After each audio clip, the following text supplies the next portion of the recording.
Hey, my name is Brent, and these are some of the common pitfalls I see in people's sound redesigns. Just one quick note, these are all more suggestions of things to consider than they are do this all the time, no matter what. Definitely use your ears, do what feels right, tell a good story. Number one is not utilizing enough of the frequency spectrum. Again, that doesn't mean that everything needs to occupy the whole spectrum at every moment. If everything's full, then nothing is full. But there are key moments where you can utilize the whole spectrum to give the most power to a sound. Consider this Blizzard clip posted by Brian Johnson. Just really good sound design. And if you look at it under an analyzer, then yes, you should use your ears. But it's really good to get a different perspective on what's going on under the hood. It's huge.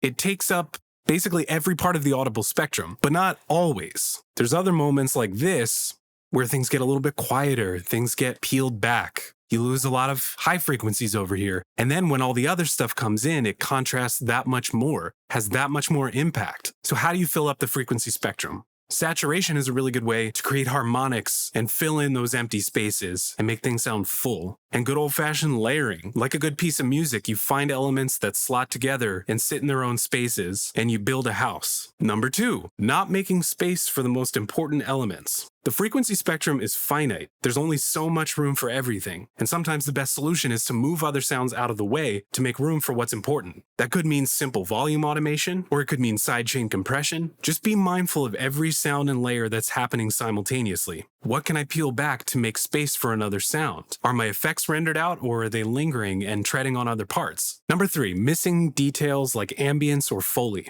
Take a deep breath and look beyond the main action. What other details can I fill in here besides just the main hit points of the clip to help bring it to life? What do the characters' clothes sound like? What does the environment sound like? What sounds are happening in the background? Are there birds? Is there wildlife? That kind of stuff. Number four, sounds aren't punchy or impactful enough. Sometimes you need things heavy and beefy. Not all the time, but when you do, it's good to have this tool in your belt. One way to get things hitting hard is to exaggerate your transients with a transient shaper and then clip them. And sometimes your punchy transients will still get masked, covered up by other sounds. And a good solution to this, just like before, is to make space around the transient to really let it poke through. Number five, sounds are static and don't have enough movement. A good way to engage the listener is to add some movement to your sounds. Anything goes. You can change the frequencies, volume, pitch, pan, anything that alters the sound over time. Tonsturm Traveler is one of my favorites for adding movement to anything, but any way that you can modulate your effects parameters over time is a good way to do this. Number six, too much stereo width on sounds that don't really need it. One issue I see a lot is leaving absolutely everything in stereo, and some things should be in stereo, but be mindful of which elements can be collapsed and localized to one definite point in space. Certain stereo elements can end up sounding nebulous and unfocused.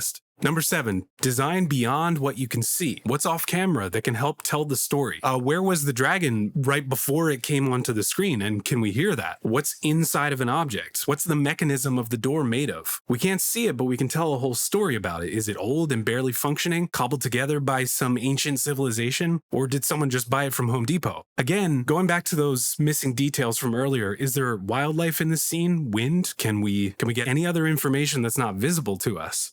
Number eight, being too literal. Literal is good sometimes. It can help ground things and anchor us by referencing real life. It can be a good starting point, but sometimes it's good to go beyond literal. Can I use synthesizers or animal sounds to make my point? What cinematic or non-diegetic things can I use to help sell the story and create more impact? Number nine is to put the thing in the space. Where am I now? Where am I now? Where am I now? Where am I now? And what about now? Anyway, that's all I got for now. Shout out to Kevin Regamy and Greg Lester, both of who I reached out to and gave me really good advice for this video. That doesn't mean that they necessarily condone everything that's in the video. I just wanted to say thanks to them for some crucial tips and suggestions for this video. That's all I got. Goodbye!